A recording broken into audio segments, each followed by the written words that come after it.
David stooped to pick up 5 smooth stones from the creek, and in so doing, he took the place of the Son of God, especially because he was the Anointed One, the Messiah, the one chosen by God to rescue his people from their enemies. In this story, we see the work of the Lord, what was really happening there on the cross when he suffered death to swallow up death. Sticks and stones may break my bones, but a stone shall fell Goliath. A stone from God, a stone disguised by weakness, a stone enlivened by the blood of the Son of God himself. As for us, we stand and cheer, and that's about it. It's God who does all the action. It's us who do all the asking. The Son of God gets busy. We just grow. What does wheat actually do to grow? What does a fish actually do to get caught in a net? If God is the giant slayer, if God is the sower, if God is the reaper, if God is the fisherman, why on earth would you think that you are the man who gives up everything to buy the field with the treasure in it? The Son of God is the man who gives up everything to buy the field with the treasure in it. As the Lord himself says through Moses, God has chosen you to be a people for his treasured possession. And then he proceeds to remind you that he's your knight in shining armor. He has brought you out with a mighty hand and redeemed you from the house of slavery. I'll bet you've heard a million zillion sermons on the parable of the treasure hidden in the field. And I'll bet you've heard 99 times out of 100 that somehow it's your responsibility to give up everything you have to buy that field, because that field is the kingdom of heaven. And don't you want to be in the kingdom of heaven? That's a different message from Jesus. And we did hear it not too long ago. Take up your cross and follow me. And again, whoever loves his life will lose it, and whoever loses his life will keep it forever, and so forth.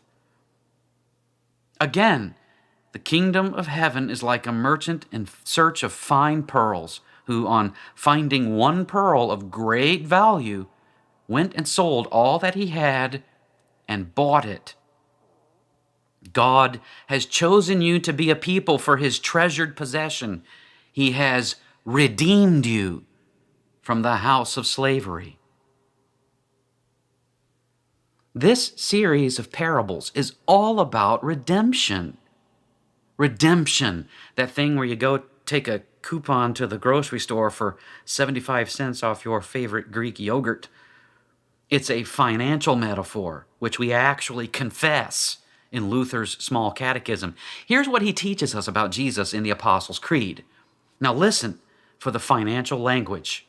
Luther writes, and we memorize, Jesus is my Lord, who has redeemed me, a lost and condemned creature, purchased and won me from all sins and death and from the power of the devil, not with gold or silver, but with his holy precious blood and with his innocent suffering and death, in order that I may be his own and live under him in his kingdom. That's redemption. Now, we might have our own ideas about redemption, taught to us by the television. How many TV shows follow this model? A high-powered lawyer on his way home from his posh New York City offices, driving his Mercedes E-Class too fast after a few too many drinks, strikes a young boy playing ball in the street, paralyzing him for life. Utterly distraught, he seeks to redeem himself by using his lawyer powers to wander the country, interceding where he can. Each episode is our redemption-seeking hero wrestling the keys away from someone he knows is about to make a terrible mistake, handing the would-be perpetrator a prepaid phone and the catchphrase, "I've already paid to get you home."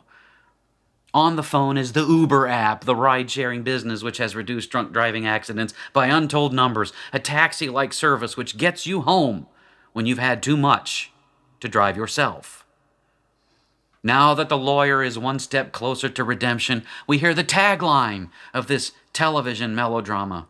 Ron Darby is. the breathalyzer. Roll credits, commercials are coming, get another drink, sit back down for the evening news. Or maybe you've tried to redeem yourself. Maybe you were in a hurry, as 8-year-olds sometimes are, to get the table clear, and you carry 3 dishes when Mom told you to carry only 2.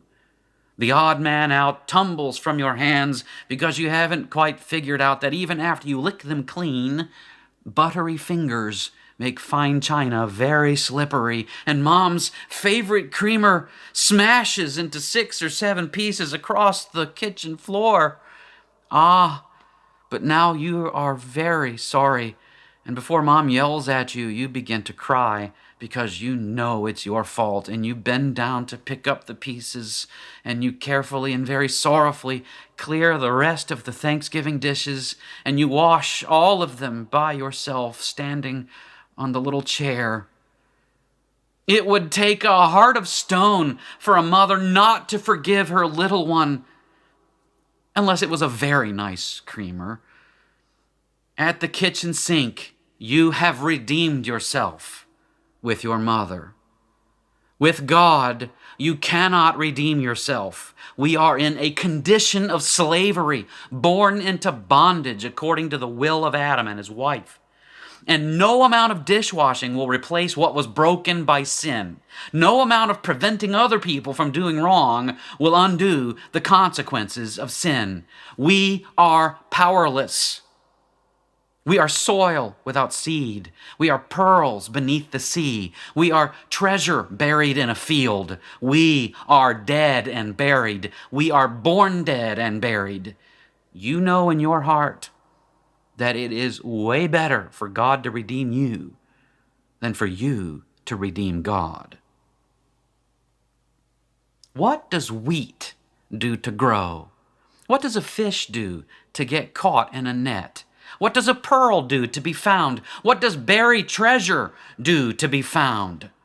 The kingdom of heaven is like the most lopsided game of hide and seek there ever was, where we were hidden by the deep darkness, by the sting of sin, hidden by death itself, shrouded in the valley of the shadow of death, where the forces of evil had stashed us away, where certainly no one could ever find us. But you were precious to God. So precious to him that he thought it worthwhile to pay for you with the blood of his own Son, for such was the price to enter the deep sea to find you, you pearl of priceless value. Such was the price to buy the field where you are buried, you treasure of God. Not even death could hide you from Jesus, the light of the world. On the other hand, he can hide you. He found you, it says, and then covered you up. Then in his joy, he goes and sells all that he has and buys that field. Have you understood all these things? Jesus asks his disciples. Yes, they say to him. Do they? Jesus seems to think they do, as he responds, therefore, every scribe who has been made a disciple for the kingdom of heaven is like a master of a house who brings out of his treasure what is new and what is old. Wait, you mean there's more to these parables? What is this new and old? Well, haven't I done that in this sermon already? As the master of this house, the pastor of this parish, I have brought out of my treasure David, who is very old and very precious, a chest of treasure all by himself, and I have presented him to you as a picture of what Christ Jesus does on the cross. He slaughters death. As the master of this house, I have brought out of my treasure you, and you are very new, the treasured possession of God. It might do you well to do the same, to learn the parables, to become the master of your own household, to bring out Christ first and foremost, whose blood paid for you, then to bring out David, and Moses and Elijah and Sarah and Rachel and Hannah and all those who are old than to bring out all those who belong to you, who are very new. God's own treasure given to you. What makes you so special to God that He would do all that for you? What makes your fellow Christian so special to God that He would do all that, even death on a cross? You are His treasured possession. He has redeemed you.